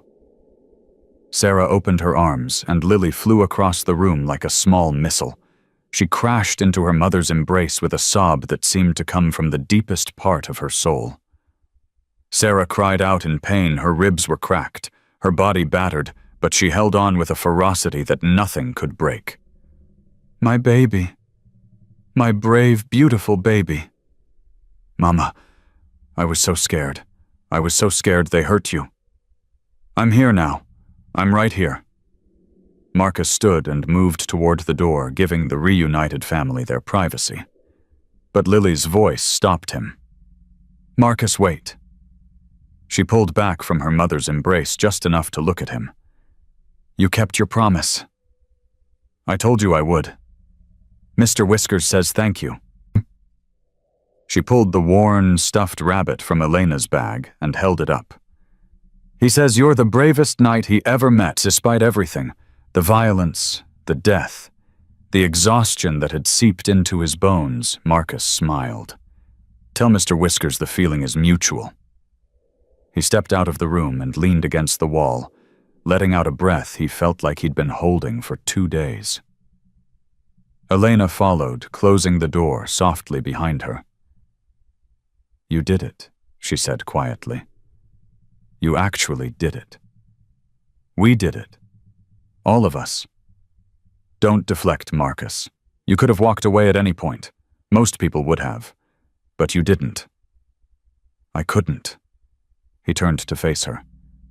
When I looked at that little girl, I saw every child I've failed to protect, every person I've hurt, every wrong thing I've ever done, and I thought maybe, just maybe, this is my chance to balance the scales. Elena studied his face with the intensity he remembered from their years together.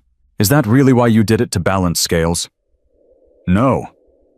The word came out before he could stop it. I did it because that kid believed in me.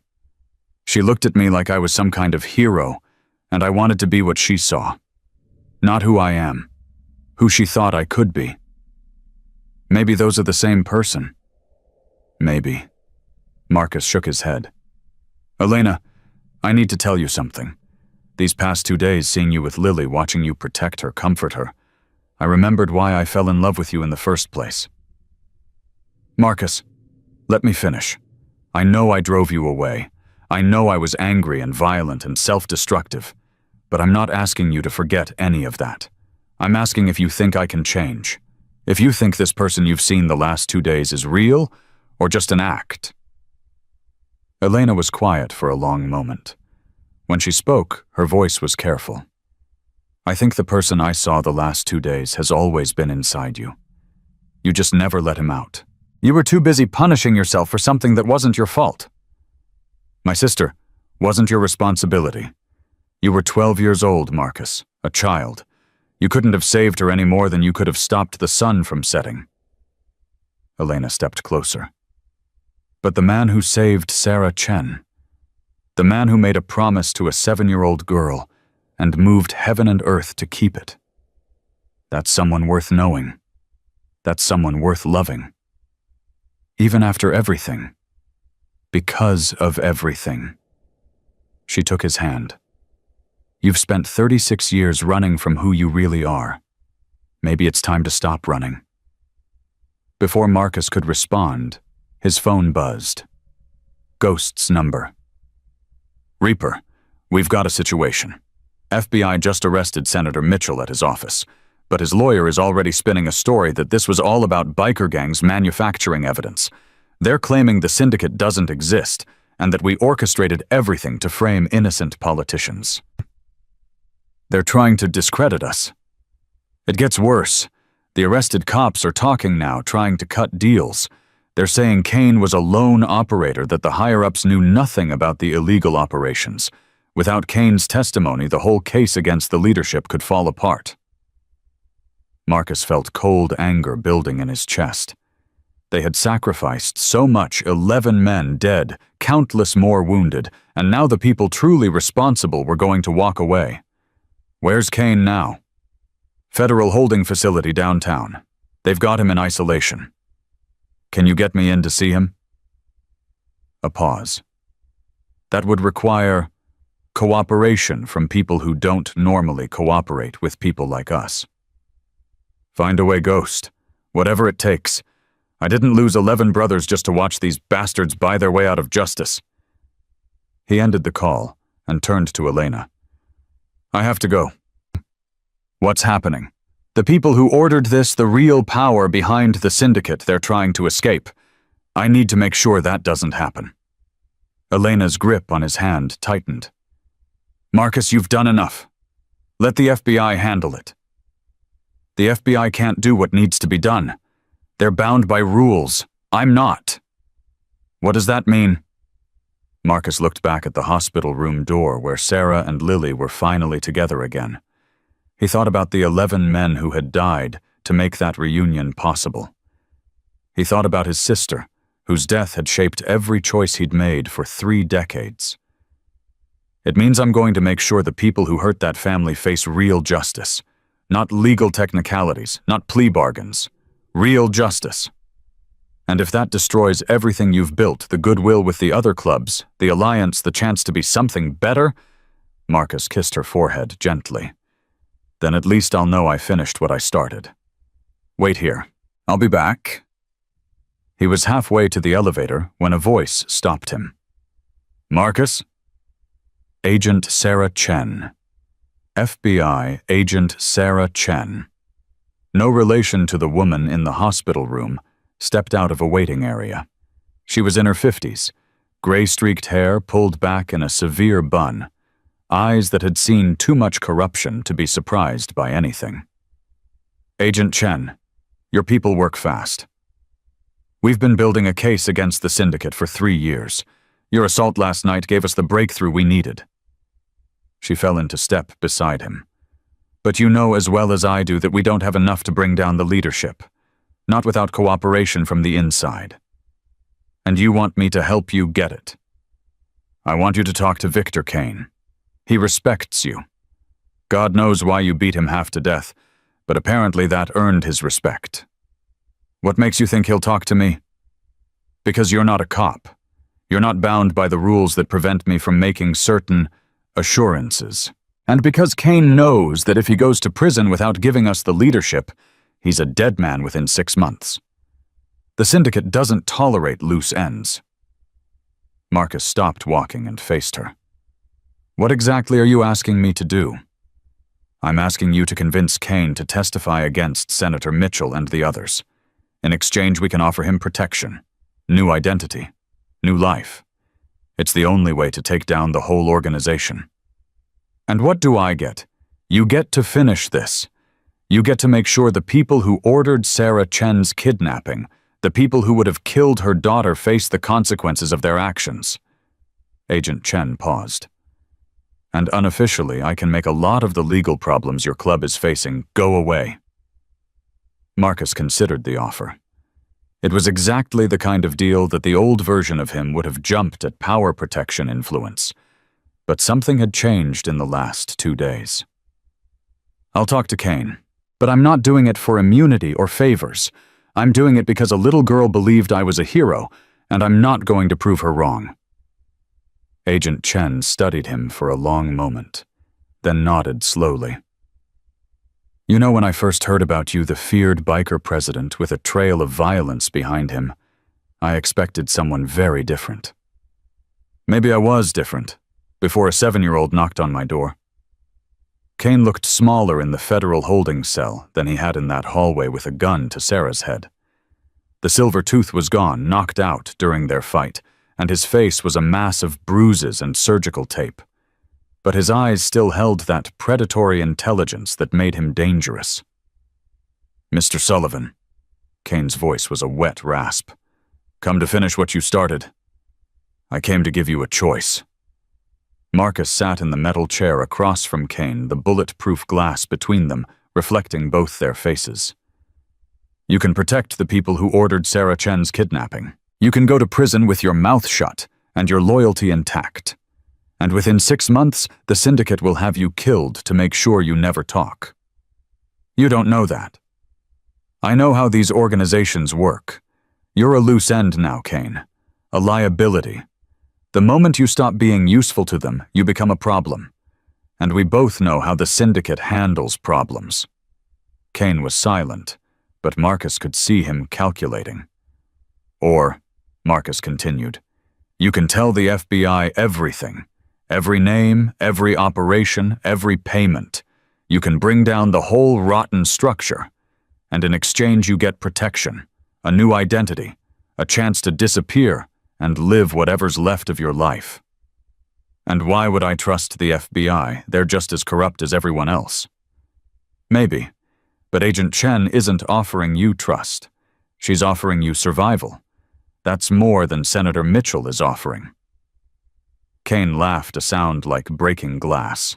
You know what's funny, Sullivan? I actually respect you. You beat me fair and square. You protected that woman and her kid when you had no reason to. You're what I might have been if I'd made different choices." "I doubt that." "No, it's true. I was a soldier once. I believed in things. Honor duty protecting the innocent. Then I learned that the system I served didn't give a damn about any of that. The people in power use words like honor to control people like us, while they do whatever they want." Kane leaned forward. Senator Mitchell didn't just order Sarah Chen's kidnapping. He ordered the deaths of 3 other witnesses. He personally approved the murder of Detective Reynolds, who was getting too close to the truth. And he did it all while giving speeches about law and order. Then help bring him down. Why should I? So another corrupt politician can take his place, so another version of the syndicate can fill the vacuum. Nothing ever changes, Sullivan. The system is designed to protect the powerful and destroy everyone else. Marcus thought about that. He thought about all the times he'd seen justice fail, all the times he'd watched guilty men walk free while innocent people suffered. Kane wasn't wrong about the system being broken, but he was wrong about something else. "You know what I've learned in the last 2 days," Marcus said. "Sometimes the system fails. Sometimes the powerful win and the innocent lose. But that's not the whole story. Because sometimes, just sometimes, people stand up. They fight back. They refuse to accept that evil always wins." He paused. 200 bikers rode across 5 states to help a little girl they'd never met. They came because they believed some things are worth fighting for. 11 of them died believing that. If you think nothing ever changes, you're not paying attention. Kane was quiet for a long moment. When he spoke, his voice was different, softer, almost human. "My mother raised me alone. My father left before I was born, and she worked 2 jobs to keep food on our table. She always told me I was meant for something better. She believed in me." Kane's eyes met Marcus's through the glass. "She died thinking I was a hero. She never knew what I became." "Then maybe this is your chance to become something she could be proud of. One last choice that matters." Kane closed his eyes. When he opened them, something had shifted in his expression. "The FBI agent, Chen. Tell her I'll talk. I'll give her everything. But I want one thing in return." "What? When this is over, when Mitchell and the others are in prison, I want you to tell that little girl something for me." "What do you want me to tell her?" "Tell her she was right. Tell her there are still heroes in the world. And tell her I'm sorry I wasn't one of them." Marcus stood and placed his hand flat against the glass. On the other side, Kane did the same 2 men who had been enemies hours ago, now bound by something neither fully understood. "I'll tell her." The arrests came fast after that. Senator Mitchell was taken from his home in front of news cameras. The hospital administrator was detained at his office. The corrupt police captain was arrested during a press conference where he'd been denying any involvement with the syndicate. Marcus watched it all on the television in Sarah's hospital room, with Lily curled up asleep against her mother's side. The little girl had finally stopped fighting exhaustion, her small hand still clutching her mother's even in sleep. "They're really going down," Sarah said quietly. "All of them." Kane's testimony sealed it. He gave them everything, records, recordings, documentation of every order Mitchell ever gave. Why would he do that after everything he did to me? Marcus thought about Kane's final request, about the strange moment of connection between 2 men who should have been nothing but enemies. Maybe everyone deserves a chance to make one right choice, even people who've made 1,000 wrong ones. Sarah looked down at her sleeping daughter. "She hasn't let go of my hand since she got here, even in her sleep. She almost lost you. She's making sure it doesn't happen again." "And you," Sarah's eyes met his. "What happens to you now?" Marcus looked out the window at the city below. Somewhere out there, his brothers were burying the 11 men who had died in the assault. Somewhere out there, 200 bikers were returning to their homes carrying stories of the night they'd ridden together against a common enemy. "I don't know," he admitted. "I've spent my whole life knowing exactly who I was, the outlaw, the biker president, the man people feared." He paused. "But these last 2 days I became someone else. Someone better. And I'm not sure I can go back to who I was before." "Then don't." Sarah's voice was gentle but firm. "The man who saved my daughter. The man who kept his promise. That's who you really are. Don't let anyone, including yourself, tell you otherwise." Lily stirred in her sleep, murmuring something unintelligible. Her grip on Sarah's hand tightened momentarily, then relaxed. "She's dreaming," Sarah said softly. "Good dreams, I hope, for the first time in weeks." Marcus thought about the little girl who had knocked on his door in the middle of a thunderstorm. The brave, terrified, impossibly strong child who had believed that strangers could become heroes if you just asked them nicely enough. She had changed everything, and nothing would ever be the same. 2 years had passed since that stormy night, but Marcus Sullivan still remembered every detail. The sound of those 3 small knocks, the sight of a soaked little girl clutching a torn, stuffed rabbit, the words that had changed everything. "Please help my mama." Now he stood in a courthouse corridor, wearing the same suit he'd worn to testify against the syndicate's leadership. But today wasn't about him. Today was about the family he'd found in the most unlikely of places. "You ready for this?" Elena asked, squeezing his hand. "I've faced down cartel soldiers and corrupt senators. You'd think signing some papers would be easy. This is different. This is permanent. That's what makes it terrifying." The door to Judge Patricia Williams' chambers opened, and a court clerk beckoned them inside. Sarah Chen sat at the table with her attorney, and beside her, practically vibrating with excitement, was Lily. At 9 years old, she had grown taller and stronger, her dark hair now reaching her shoulders. But her eyes still held that same fierce intelligence that had first captured Marcus's heart. "Mr. Sullivan, Ms. Vega." Judge Williams gestured to the chairs across from Sarah. "Please sit down." Marcus took his seat, hyper-aware of the weight of the moment. 2 years of home visits, background checks, psychological evaluations, and enough paperwork to fill a shipping container had led to this single afternoon. "Before we proceed," Judge Williams said, "I want to acknowledge the unusual nature of this arrangement. A 9-year-old girl with 2 legal guardians, her biological mother and a godfather who will share custody and parental responsibilities. This isn't a typical family structure." "With respect, Your Honor," Sarah said, "nothing about how our family came together has been typical." "No, it certainly hasn't." Judge Williams removed her reading glasses and looked directly at Marcus. "Mr. Sullivan, I've read your file. I know about your history. I know about the Iron Wolves and the life you've led. Many judges would consider that disqualifying." Marcus's jaw tightened, but he said nothing. "However," the judge continued, "I've also read the testimony from FBI agent Chen. I've reviewed the statements from child psychologists who've worked with Lily, and I've seen the transformation of your organization over the past 2 years." She paused.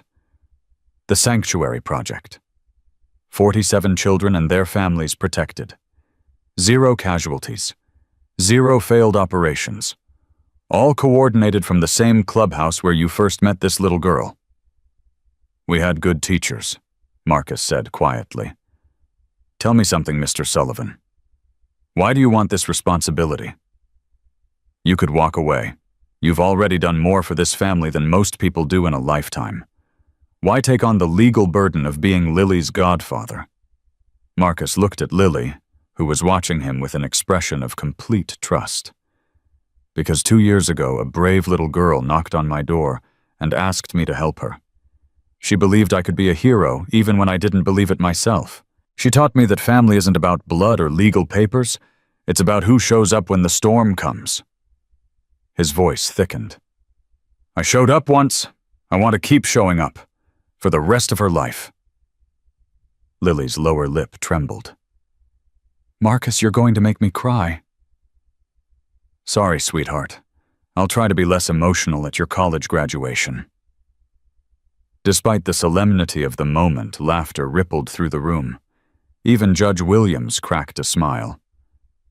Well then. The judge picked up her pen. Let's make this official. The paperwork took less than 15 minutes. When it was done, when the signatures were dry and the seals were pressed, Lily launched herself across the table and into Marcus's arms with enough force to nearly knock him out of his chair. You're my godfather now. For real. Forever. Forever's a long-time kid. I know. That's why I picked you. Sarah wiped tears from her eyes as she watched her daughter embrace the man who had saved both their lives. Beside her, Elena was crying openly, making no attempt to hide her emotions. Thank you, Sarah said to Marcus, for everything you've given us. You gave me more. Both of you. Marcus held Lily tighter. You gave me a reason to be better. Outside the courthouse, a crowd had gathered. Word had spread about the hearing, and the people who had been touched by the sanctuary project over the past 2 years had come to show their support. Mothers with their children. Families who had been rescued from dangerous situations. Even a few bikers in leather cuts, standing respectfully at the edges of the crowd. Lily stopped on the courthouse steps, taking in the scene with wide eyes. Are all these people here for us? They're here because of you, Marcus said, because you showed them what's possible when you refuse to give up. A woman broke from the crowd and approached them. She was holding the hand of a young boy, maybe 7 years old, with dark skin and nervous eyes. Mr. Sullivan, I'm Denise Williams. This is my son Michael. Her voice shook. You helped us 6 months ago, when my ex-husband was threatening to hurt us. You got us to safety. You made sure he went to prison. Marcus remembered the case. A brutal domestic situation that had nearly ended in tragedy before the sanctuary project intervened.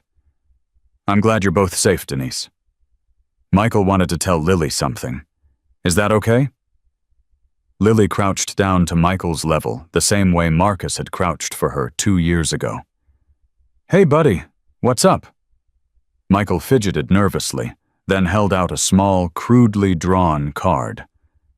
I made this for you, because my mom told me how you were the first kid the bikers helped, and how you were super brave and helped them find other kids who needed help.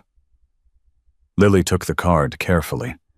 It showed stick figures of motorcycles and a little girl with dark hair surrounded by hearts and stars. Across the top, in careful block letters, Michael had written, My hero. Michael, Lily said softly, this is the most beautiful thing anyone's ever given me. Really, really. She gave him a hug that made the boy blush crimson. And you know what, you're brave too. It takes courage to ask for help when you're scared. That's the hardest thing in the world. Sarah watched the exchange with tears streaming down her face. The little girl who had once been so terrified she couldn't speak above a whisper was now comforting other children who had walked the same dark path. She's going to change the world, Elena murmured. She already has, Sarah replied. The celebration at the Iron Wolves clubhouse that night was unlike anything the organization had ever seen. The space that had once been filled with whiskey cigarette smoke and the rough energy of outlaw bikers had been transformed over the past 2 years into something new. A place where families gathered, where children played safely, and where the word family meant something beyond blood. Doc had set up a medical clinic in the back room, offering free services to anyone who needed them. Elena's women's shelter had expanded with satellite locations across the city.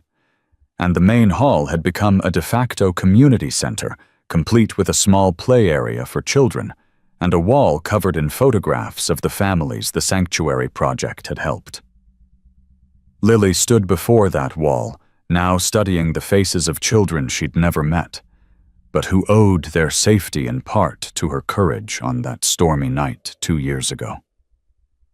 "That's a lot of people," she said. Marcus joined her, looking at the photographs.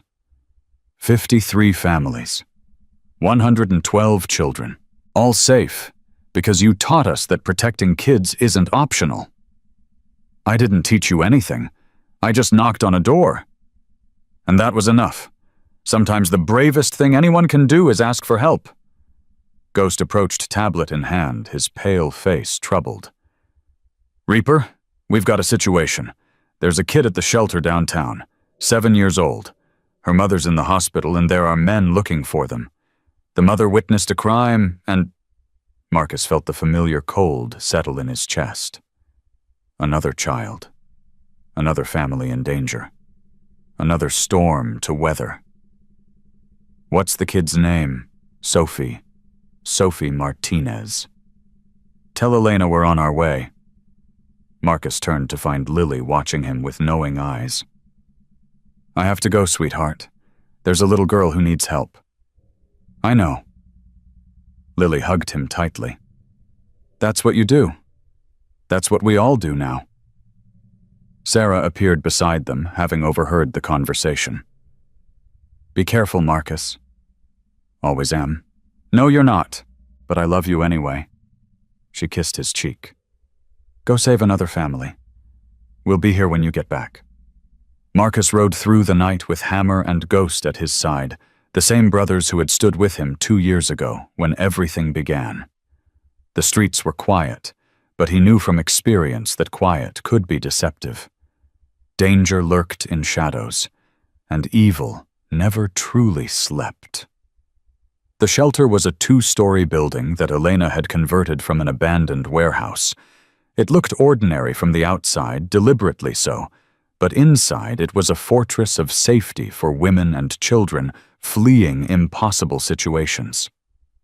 Elena met them at the door, her face grim. "Sophie's terrified. She hasn't spoken since her mother was attacked. The doctors say her mother will recover, but it's going to be a long road. And the men who hurt them, still out there. We think it's connected to a human trafficking ring that's been operating out of the Port District." Sophie's mother was about to testify against the ringleaders. Marcus felt the familiar rage building. Different faces, different names, but the same evil. The same predators who thought they could hurt the innocent without consequences. "Take me to her." Sophie Martinez sat in a corner of the shelter's children's room, her knees pulled to her chest, her eyes fixed on nothing. She was small for 7, with dark hair and a face that reminded Marcus painfully of Lily on that first night. He crouched down a few feet away, giving her space. "Hey, Sophie. My name's Marcus. I'm a friend." She didn't respond, didn't even look at him. "I know you're scared. I know the world feels dark and dangerous right now, but I want to tell you something important." He paused. "A couple years ago, a little girl about your age knocked on my door during a thunderstorm. She was scared just like you. Bad men had taken her mama just like yours, and she didn't know if anyone would help her." Sophie's eyes flickered toward him, the first sign of awareness. "But you know what that little girl was so brave. She asked for help even though she was terrified. And because she was brave, we were able to save her mama and keep both of them safe." Marcus pulled out his phone and showed Sophie a photograph. "That's her. Her name's Lily. She's 9 now, and she helps us find other kids who need saving."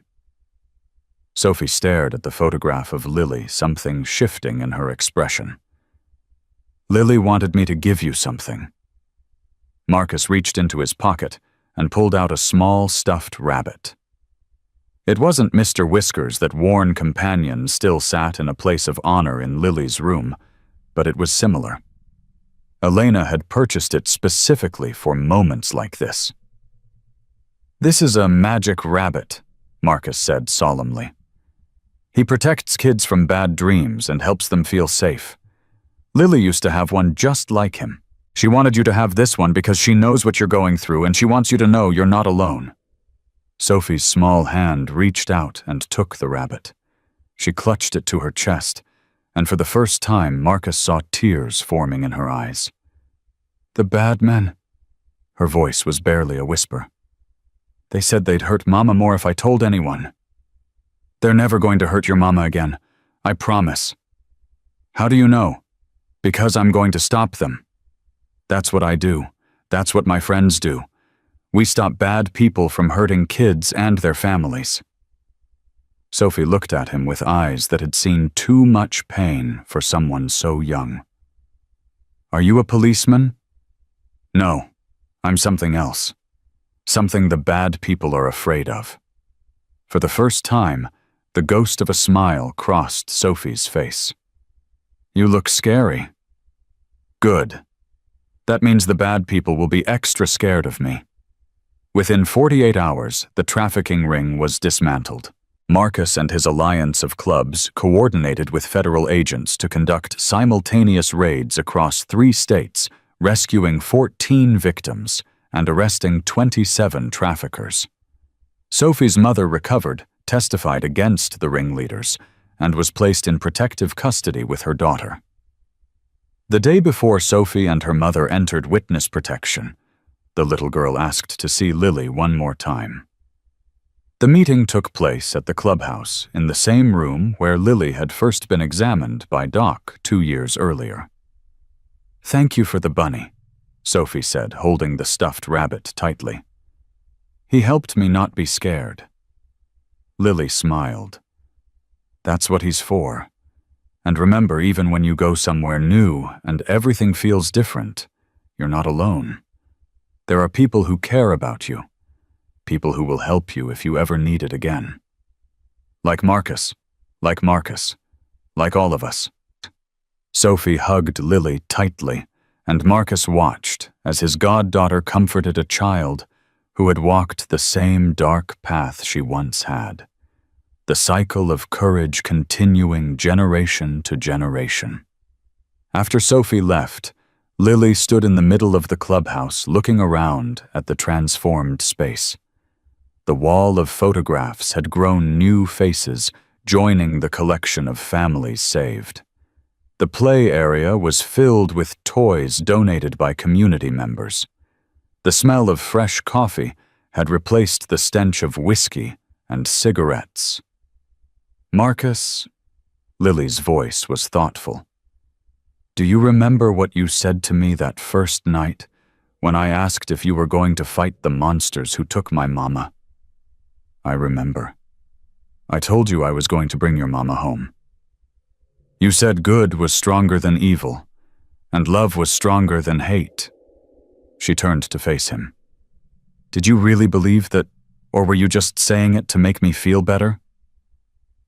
Marcus thought about the question carefully.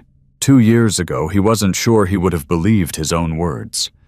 He had seen too much darkness, caused too much pain, failed too many people he loved.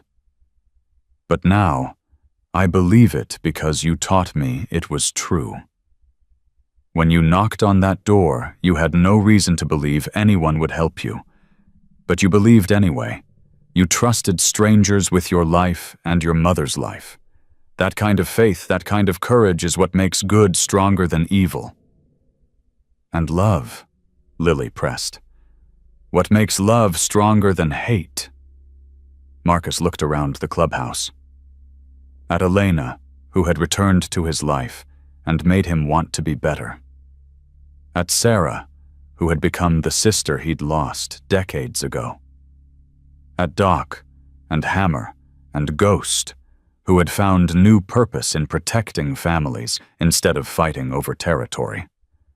At the photographs on the wall, each one representing a family, saved a child, protected a life transformed. Love is why we do this. Not for money or power or pride. We do it because we love people we've never met. We love the idea that every child deserves to be safe. We love the possibility of a world where monsters don't win. He put his hand on Lily's shoulder. That's what you gave us, Lily. The chance to love something bigger than ourselves. That night, after the clubhouse had emptied, and Lily was asleep in her room, Marcus sat on the porch and watched the stars. Elena found him there, wrapping a blanket around both their shoulders as she settled beside him. "You're quiet tonight," she observed, "thinking about how much has changed. 2 years ago, I was leading a gang of outlaws who cared about nothing but territory and pride. Now we're running a child protection network that spans 5 states. Are you happy with how things turned out?" "Happy isn't quite the right word," Marcus considered. "Grateful, humbled, sometimes terrified that I'm going to mess it all up." "You won't. How do you know?" Elena smiled and leaned her head against his shoulder. "Because you've got something you never had before. A reason to be better. A family that believes in you. And a goddaughter who will never let you forget who you really are." "Who am I really, Elena? After everything I've done, all the people I've hurt, who am I?" "You're the man who kept his promise to a 7-year-old girl. Everything else is just noise." They sat in comfortable silence, watching the stars wheel overhead. Somewhere in the city, other children were going to sleep safe and warm, and unaware of the dangers that lurked in the shadows. They would never know about the network of protectors who stood ready to help them if they ever needed it. They would never know about the little girl who had started it all with 3 small knocks on a stranger's door. And that was exactly how it should be. Inside the clubhouse, Lily dreamed of knights on motorcycles, of brave women with gentle hands, of a world where the good guys always won because they never stopped fighting. In her arms, Mr. Whiskers, worn thin from 2 years of constant companionship, kept watch through the night.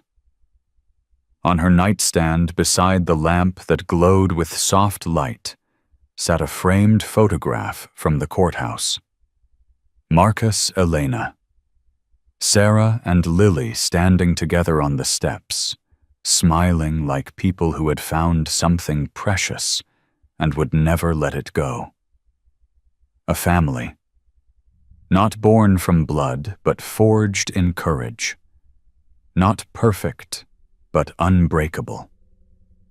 And somewhere out there, in the vast network of shelters and safe houses that had grown from one little girl's desperate cry for help, other families were finding the same thing.